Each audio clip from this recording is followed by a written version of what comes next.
शहरातील वरखेडी नदी परिसरात शुक्रवारी भीषण आग लागून फिल्टर पाण्याचा पाईपाचा मोठा साठा जळून खाक झाल्याची घटना घडली आहे। परिसरात पेटवण्यात आलेल्या कचऱ्याच्या आगीनं अचानक रौद्र रूप धारण करत शेजारी साठवून ठेवलेल्या प्लास्टिक पाईपांच्या ढिगाऱ्याला वेढा घातला आणि काही क्षणातच संपूर्ण परिसर धुरांच्या लोटांनी व्यापून गेला।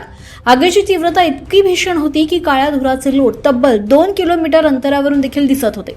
घटनेमुळे परिसरातील नागरिकांमध्ये भीतीचं वातावरण निर्माण झालं होतं। स्थानिकांनी तातडीनं आग विझवण्याचा प्रयत्न केला, मात्र आग वेगानं पसरत गेल्यानं परिस्थिती नियंत्रणाबाहेर गेली।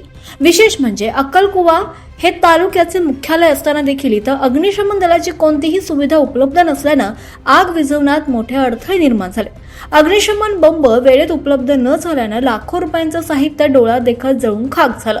या घटनेनंतर नागरिकांनी प्रशासनाविरोधात तीव्र नाराजी व्यक्त करत तालुक्यात तातडीनं अग्निशमन केंद्र सुरू करण्याची मागणी केली आहे। वारंवार घडणाऱ्या आगीच्या घटनांनंतर देखील ग्रामपंचायत प्रशासनाकडून दुर्लक्ष होत असल्याचा आरोप नागरिकांकडून करण्यात येतोय। Bureau report 24 live Maharashtra news साठी शैलेंद्र आहिरे, अक्कलकुवा, तळोदा।